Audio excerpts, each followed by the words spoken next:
Ángel Verdugo. Buenos días, Ángel. Muy buenos días, Pascal. Buenos días a quienes nos escucha en este momento. Antes de entrar al tema de hoy, un pequeño apunte para terminar con esto. Ya se ha dicho mucho lo de Culiacán.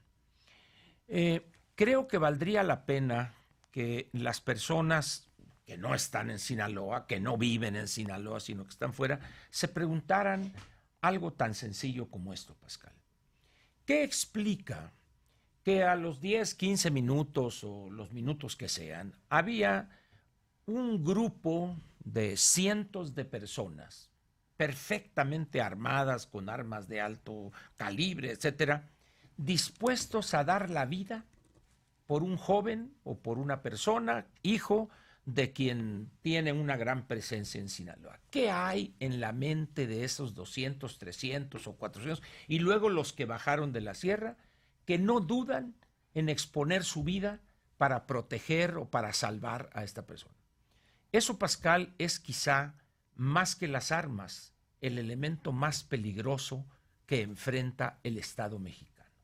Ahí hay un trabajo de decenios, Pascal, de grupos que han integradose con estos poblados en la Sierra Alta de Sinaloa, proporcionándoles caminos, escuelas, templos, iglesias, como decimos, cuestiones de salud, mandando una avioneta para alguien que lo lleven a Culiacán, etcétera. Es decir, ahí hay algo más que dinero, hay algo más que atacar a los soldados, o sea, hay una mentalidad de pertenencia a eso que podríamos llamar, no cofradía, pero un grupo, pues una actividad que ellos ven como legítima. No lo es, pero lo es. Y segundo elemento, Pascal, que también explica un poco este desastre y esta pifia, es quien conoce la historia del narcotráfico en Sinaloa y quien conoce el Sinaloa actual, no puede menos que reconocer que hay un tejido, una red muy, muy apretada entre quien no se dedica a eso, pero que de manera indirecta vive de eso. Es decir, es a veces difícil en Culiacán o en Sinaloa decir qué es lo que está dentro de la ley y qué es lo que está fuera de la ley. La liquidez que genera esa actividad y que mueve una buena parte no despreciable de la economía sinaloense se irían para atrás. Y estas son cosas que se saben, hombre. O sea, no se requiere mucha ciencia para entender eso. Por eso sorprende una cosa como esta, lo que hemos visto. Se emitirán opiniones, pero al final de cuentas poco va a cambiar, Pascal, si no se entiende el problema en su integralidad. Creo que ese es el error quizá más grave que se ha cometido. Pero dejémoslo ahí y vayamos ahora al tema. Adelante. Que me parece. Muy bien, mira, Pascal. El Senado de la República ya ha recibido 2 minutas por parte de la Cámara de Diputados. Una de ellas es lo que se llama miscelánea fiscal, es decir, una serie de reformas a un conjunto de ordenamientos legales que tienen que ver con la captación de recursos para el erario. Esa ya salió, fue la primera. Y la otra es la minuta, donde se aprobó en sus términos con algunos cambios ahí, quitaron lo de las ventas por catálogo, etcétera, ¿no?, de la iniciativa de ley de ingresos. Muy bien. Antes de que esto entre a discusión en el Senado de la República, primero en comisiones y luego en el Pleno, hay que decir lo siguiente, Pascal. Un presupuesto de cualquier gobierno, más que un listado de áreas a donde destinaría recursos públicos, es una manifestación de políticas públicas. Un gobierno, cuando envía al Congreso, en este caso por el arreglo constitucional que tenemos nosotros, lo define el presupuesto de la Cámara de Diputados, le estás enviando tu visión de las prioridades en la economía. Eso es un presupuesto, no nos engañemos, pues. Cuando el presidente ha dicho la prioridad es el bienestar, el segundo Pemex y tercero la seguridad, ante lo que vimos en Culiacán se ha cometido un error garrafal. Si ese presupuesto no se modifica de manera radical para colocar en la prioridad número 1 la seguridad, con todo lo que ello implica, más recursos para las Fuerzas Armadas, etcétera, etcétera, en esa medida las cosas van a seguir empeorando, Pascal. ¿Por qué? Porque como tú lo dices hoy en tu bitácora, que quien no la haya leído, que rápidamente entre a la página de Excelsior o adquiere el periódico, es que la ley, el Estado de Derecho es lo determinante, Pascal. Es el, vamos a decir, el centro, el núcleo del cual emana todo lo demás. Cuando un país desdeña el papel que tiene la ley y su respeto, cuando no justipreciamos lo que significa contar con un Estado de Derecho pleno, las cosas no salen bien, Pascal. Por más dinero que tengas, por más recursos que canalices aquí o allá, las cosas no llegan a buen fin.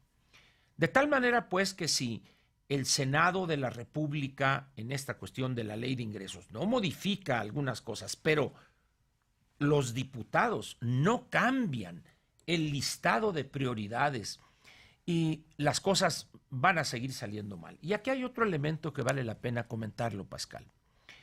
El gobierno civil o los civiles en el gobierno, desde hace muchos años, quizá desde los años 60 ya de manera más clara, han adoptado una actitud de temor al fortalecimiento de las Fuerzas Armadas. De ahí que año con año se les dé muy poco de lo que piden para realizar la modernización, etcétera. Y hacen maravillas con lo que les dan, ¿eh? Así es. Y comento aquí, Pascal, en una, creo que fue una reunión que tuvo el general Cienfuegos, el anterior secretario de la Defensa, con algunos grupos o las comisiones respectivas de Cámara de Diputados, donde le señaló, ustedes, dice, o el pueblo de México le pide a las Fuerzas Armadas que hagan muchas cosas, hagan esto y esto, pero no le dan los elementos necesarios, más no suficientes, pero necesarios, para empezar a enfrentar esas tareas que ustedes le asignan a las Fuerzas Armadas. En ese entonces creo que se hablaba de que para que el ejército o las Fuerzas Armadas pudieran desarrollar más o menos esto que se les estaba exigiendo, necesitaban triplicar el número de elementos. En ese entonces, para ese año, el que seguía en presupuesto, creo que habían pedido alrededor de 45,000 millones de pesos y les autorizaron 5,000. La gente dirá, no, está bien armado nuestro ejército. Cuando tú los ves a los soldados, a los Juanes que van ahí en la calle, que son los que llegan, y ves el equipo que traen, Pascal, ves el arma que traen, y cuando tú ves, cuando sucede en Estados Unidos una balacera de estos asesinatos de gente que llega con una ametralladora mata, y cuando tú ves el equipamiento que llevan esas personas ahí, el SWAT o las policías antimotines, lo que sea, dices, no puede ser, pues. Estás enviando tú a los soldados prácticamente al matadero, Pascal.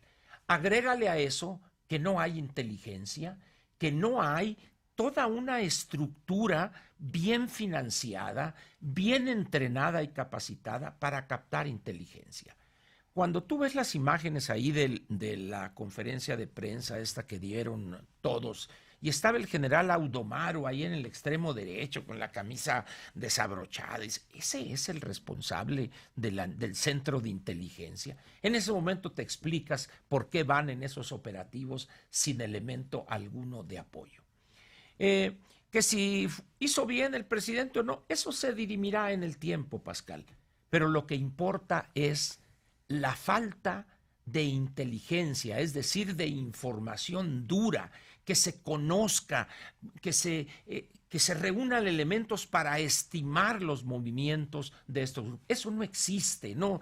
Y llega unos y hacen un corredero y todo aquello que se formó, el capital humano que apoyaste, el talento que capturaste y lo preparaste, se olvida, Pascal, y es lo que estamos ahorita viviendo. De tal manera, pues, que si cuando llegue se apruebe la ley de ingresos en el Senado y ya quede definido el monto a captar, y si en diputados no cambian de manera radical la distribución de los dineros, para poner en primer lugar lo que es sin duda alguna la prioridad uno, que es la seguridad, las cosas van a ser, ¿no? Como debería ser, efectivamente. Si no la ponen ahí y todo lo demás se supedita a eso, Pascal, porque sin seguridad no hay confianza, no hay inversión, no hay empleo y esos grupos van a ir ganando adeptos. ¿Por qué? Porque tienen una liquidez casi infinita, Pascal. Por eso cuando dicen las armas ahora que van a parar, ¿cuánto cuesta una Barrett? $10,000. Bueno, pues llega él, te doy 50,000 por cada una, dame 10, órale. Y si aquel no las vende, el responsable en el ejército, en la etcétera, en ese momento ya sabe él de qué se trata, ¿no? Es decir, las armas ya están en México, pues. Ahora, que va a enmendar la segunda enmienda el presidente, no es cierto, hombre. Eso en Estados Unidos es prácticamente algo sagrado. Tú conoces bien ese país y esa sociedad. Tú al norteamericano le puedes tocar lo que sea, menos el problema del derecho, de acuerdo a la segunda enmienda, a poseer armas. Entonces, realmente no entendemos que el que entren las armas ilegalmente a México es un problema nuestro. Allá pueden vender todo lo que quieran, pero si la corrupción... Hasta el último metro de la frontera. Exactamente, sí. Pero eso es problema nuestro. Y además, cuando uno cruza la frontera terrestre de Estados Unidos hacia México, hay letreros dicen, enormes, ¿no? Que cuidado, que está un warning, prohibido, es pues decir... así es, y te dicen, y todo, ¿no? Sí. Entonces, en ese sentido, pues realmente estos son, como diríamos en mi pueblo, en correcto francés, feux d'artifice, fuegos de artificio, pues. Entonces, la verdad es que la realidad ofensiva, cruda, dolorosa, va a seguir ahí, Pascal, en la medida que no entendamos cuál es la prioridad número uno que debe expresarse obligadamente en el presupuesto de egresos de la Federación. Tu postura, pues, es que todo debe supeditarse, así es. Pero el establecer un acuerdo sobre el tráfico de armas es irrelevante completamente. Bueno. Es simplemente para engañar incautos que en este país, Pascal, aunque lo dudemos, hay muchos. Gracias, Ángel. Nos vemos mañana.